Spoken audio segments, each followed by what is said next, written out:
ಇನ್ನು ಬಾಗಲಕೋಟೆ ಉಪಕದನ ಕೈ ಪಡೆಯೊಳಗಿನ ಬಂಡಾಯ ಶಮನ ಆಗಿದೆ. ಕೊನೆಯ ಕ್ಷಣದಲ್ಲಿ ನಾಮಪತ್ರವನ್ನ ಹಿಂಪಡೆದುಕೊಂಡಿದ್ದಾರೆ ಗೋವಿಂದ ಬಳ್ಳಾರಿ. ಜಿಲ್ಲಾ ಉಸ್ತುವಾರಿ ಸಚಿವ ಆರ್.ಬಿ. ತಿಮ್ಮಾಪುರ ನೇತೃತ್ವದಲ್ಲಿ ಸಂಧಾನ ಸಭೆ ನಡೆದಿದೆ. ಬಂಡಾಯ ಅಭ್ಯರ್ಥಿಯಾಗಿದ್ದಂತಹ ಗೋವಿಂದ ಬಳ್ಳಾರಿ ನಾಮಪತ್ರವನ್ನ ವಾಪಸ್ ಪಡೆದುಕೊಂಡಿದ್ದಾರೆ. ಮುಸ್ಲಿಂ ಸಮುದಾಯದ ಅಯೂಬ ಬಾಗೇವಾಡಿ ನಾಮಪತ್ರವನ್ನ ಹಿಂಪಡೆತವನ್ನ ತೆಗೆದುಕೊಂಡಿರುವಂತದ್ದು. ಕಾಂಗ್ರೆಸ್ ಪರವಾಗಿ ಪ್ರಚಾರವನ್ನ ಮಾಡೋದಾಗಿ ಈ ಸಂದರ್ಭದಲ್ಲಿ ಗೋವಿಂದ ಬಳ್ಳಾರಿ ಹೇಳಿಕೆಯನ್ನ ಕೂಡ ಕೊಟ್ಟಿದ್ದಾರೆ. ಬಾಗಲಕೋಟೆ ಉಪಕದನ ಕೈ ಪಡೆಯೊಳಗಿನ ಬಂಡಾಯ ಶಮನ ಆಗಿದೆ. ಕೊನೆ ಕ್ಷಣದಲ್ಲಿ ಎಲ್ಲವೂ ಕೂಡ ಉಲ್ಟಾಪಲ್ಟಾ ಆಗಿರುವಂತದ್ದು. ಬಾಗಲಕೋಟೆಯಲ್ಲಿ ಜಿಲ್ಲಾ ಉಸ್ತುವಾರಿ ಸಚಿವ ಆರ್.ಬಿ. ತಿಮ್ಮಾಪುರ ನೇತೃತ್ವದಲ್ಲಿ ಸಂಧಾನ ಸಭೆ ಕೂಡ ನಡೆದಿದೆ. ಬಂಡಾಯ ಅಭ್ಯರ್ಥಿಯಾಗಿದ್ದಂತಹ ಗೋವಿಂದ ಬಳ್ಳಾರಿ ನಾಮಪತ್ರವನ್ನ ಹಿಂಪಡೆದುಕೊಂಡಿದ್ದಾರೆ. ಮುಸ್ಲಿಂ ಸಮುದಾಯದ ಅಯೂಬ ಬಾಗೇವಾಡಿ ನಾಮಪತ್ರವನ್ನ ಹಿಂಪಡೆದಾಗಿರುವಂತದ್ದು. ಕಾಂಗ್ರೆಸ್ ಪರವಾಗಿ ಪ್ರಚಾರವನ್ನ ಮಾಡೋದಾಗಿ ಈ ಸಂದರ್ಭದಲ್ಲಿ ಗೋವಿಂದ ಬಳ್ಳಾರಿ ಹೇಳಿಕೆಯನ್ನ ಕೂಡ ಕೊಟ್ಟಿದ್ದಾರೆ. ಬಾಗಲಕೋಟೆ ನಗರದಲ್ಲಿ ಕಾಂಗ್ರೆಸ್ ಬಂಡಾಯ ಶಮನ ಆಗಿದೆ. ಬಂಡಾಯ ಶಮನ ಆಗಿರುವಂತದ್ದು. ಹಾಗಾಗಿ ಈ ಸಂದರ್ಭದಲ್ಲಿ ನಾನು ಕಾಂಗ್ರೆಸ್ಗೆ ಸಪೋರ್ಟ್ ಅನ್ನ ಮಾಡ್ತೀನಿ, ಕಾಂಗ್ರೆಸ್ ಪರವಾಗಿ ಪ್ರಚಾರವನ್ನ ಮಾಡ್ತೀನಿ ಅಂತ ಗೋವಿಂದ ಬಳ್ಳಾರಿ ಹೇಳಿಕೆಯನ್ನ ಕೂಡ ಕೊಟ್ಟಿದ್ದಾರೆ. ಬಾಗಲಕೋಟೆ ನಗರದಲ್ಲಿ ಕಾಂಗ್ರೆಸ್ ಬಂಡಾಯ ಶಮನ ಆಗಿರುವಂಥದ್ದು. ಎಲ್ಲೋ ಒಂದ್ ಕಡೆ ಇಲ್ಲೂ ಕೂಡ ಒಂದ್ ರೀತಿಯಲ್ಲಿ ಸ್ಪರ್ಧೆ ಏರ್ಪಡುವ ಎಲ್ಲಾ ಲಕ್ಷಣಗಳು ಕಾಣಿಸ್ತಾ ಇತ್ತು. ಆದರೆ ಕೊನೆಯ ಕ್ಷಣದಲ್ಲಿ ಎಲ್ಲವೂ ಕೂಡ ಉಲ್ಟಪಲ್ಟ ಆಗಿರುವಂಥದ್ದು. ಮುಸ್ಲಿಂ ಸಮುದಾಯದ ಅಯೂಬ ಬಾಗೇವಾಡಿ ನಾಮಪತ್ರವನ್ನ ಹಿಂಪಡೆದುಕೊಂಡಿದ್ದಾರೆ. ಕಾಂಗ್ರೆಸ್ ಪರವಾಗಿ ಈ ಸಂದರ್ಭದಲ್ಲಿ ನಾನು ಪ್ರಚಾರವನ್ನ ಕೂಡ ಮಾಡ್ತೀನಿ ಅಂತ ಗೋವಿಂದ ಬಳ್ಳಾರಿ ಹೇಳಿರುವಂಥದ್ದು.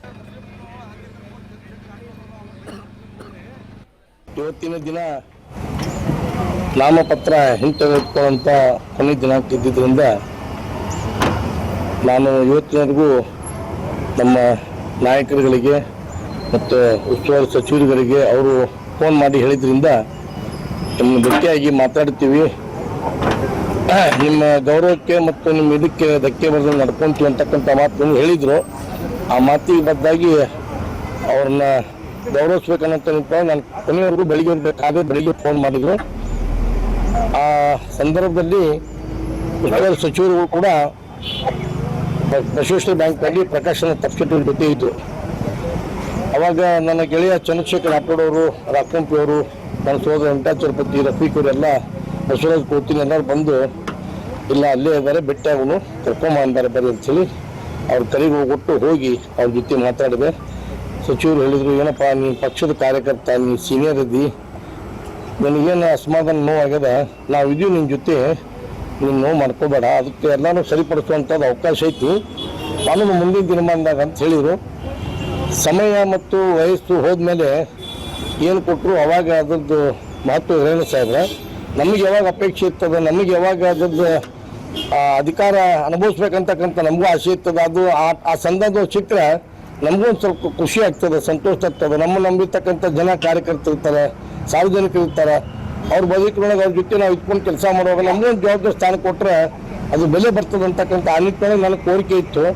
ಆ ವಿಚಾರದೊಳಗೆ ನಾನು ಚಂದ್ರಶೇಖರ್ ರಾಠೋಡ್ ಕೂಡ ಕಳೆದ 33 ವರ್ಷದಿಂದ ದುಡಿತಾ ಬಂದಿದ್ದೀವಿ. ನಮ್ಮನ್ನು ಪರಿಗಣಿಸಿ, ನಮ್ಮನ್ನು ಗುರುತಿಸಿ, ನಾವೇನು ನಿಮಗೆ ಏನು ಬೇರೆ ಏನು ಕೇಳ್ತಾ ಇಲ್ಲ, ನಮಗೇನು ಹಣ ಬೇಡ ಏನು ಬೇಡ, ಪಕ್ಷದ ಸರ್ಕಾರ ಮತ್ತು ಶಾಸಕರನ್ನ ಆಯ್ಕೆ ಮಾಡಿದ್ರು ನಮ್ಮದು ಭಾಳ ಪ್ರಮುಖ ಪಾತ್ರ ಇರ್ತದೆ. ಅವ್ರ ಅಧಿಕಾರ ತೊಗೊಂಡಾಗ ನಮ್ಮನ್ನು ಸಣ್ಣ ಪುಟ್ಟ ಒಂದು ಇದ್ರೊಳಗಡೆ ನಮ್ಮ ನೇಮಕಾತಿ ಮಾಡಿ ನಮ್ಮನ್ನು ಗೌರವ ರೀತಿ ನಡ್ಕೊಂಡ್ರೆ ನಿಮಗೆ ಪಕ್ಷಕ್ಕೆ ಸರ್ಕಾರಕ್ಕೆ ಗೌರವ ಬರ್ತಕ್ಕಂಥ ನನ್ನ ಮಾತನ್ನು ಹೇಳಿದೆ. ಅದಕ್ಕೆ ಆ ರೀತಿಯಲ್ಲಿ ನಾವು ನಡ್ಕೊತೀವಿ. ಈಗ ಚುನಾವಣೆ ಬಂದಿದ್ದರಿಂದ ಚುನಾವಣೆ ಒಳಗಡೆ ಜವಾಬ್ದಾರಿ ತೊಗೊಂಡು ನೀವು ಸಾರಥ್ಯ ವಹಿಸ್ಕೊಂಡು ಪ್ರಕಾಶನ ತಪ್ಪಿಸಿಟ್ಟು ಸಾರಥ್ಯದಲ್ಲಿ ನೀವೆಲ್ಲ ಕೆಲಸ ಮಾಡಿರಿ, ನಾನು ನಿಮ್ಮ ಜೊತೆ ಇದ್ದೀವಿ. ಮುಂದೆ ಬರುವಂಥ ದಿನದೊಳಗಡೆ ನಾವು ತಮ್ಮನ್ನೆಲ್ಲ ಗೌರವತಿ ಕಾಣ್ತೀವಿ ಅಂತ ಹೇಳಿ ಮಾತು ಭರವಸೆ ಕೊಟ್ಟರು. ಇವತ್ತಿನ ದಿನ ನಾಮಪತ್ರ ಹಿಂತೆಗೆದುಕೊಳ್ಳುವಂಥ ಕೊನೆ ದಿನಾಂಕ ಇದ್ದಿದ್ದರಿಂದ ನಾನು ಇವತ್ತಿನವರೆಗೂ ನಮ್ಮ ನಾಯಕರುಗಳಿಗೆ ಮತ್ತು ಉಸ್ತುವಾರಿ ಸಚಿವರುಗಳಿಗೆ ಅವರು ಫೋನ್ ಮಾಡಿ ಹೇಳಿದ್ರಿಂದ ನಿಮ್ಮನ್ನು ಭೇಟಿಯಾಗಿ ಮಾತಾಡ್ತೀವಿ, ನಿಮ್ಮ ಗೌರವಕ್ಕೆ ಮತ್ತು ನಿಮ್ಮ ಇದಕ್ಕೆ ಧಕ್ಕೆ ಬರೆದು ನಡ್ಕೊಂತೀವಿ ಅಂತಕ್ಕಂಥ ಮಾತನ್ನು ಹೇಳಿದರು. ಆ ಮಾತಿಗೆ ಬದ್ದಾಗಿ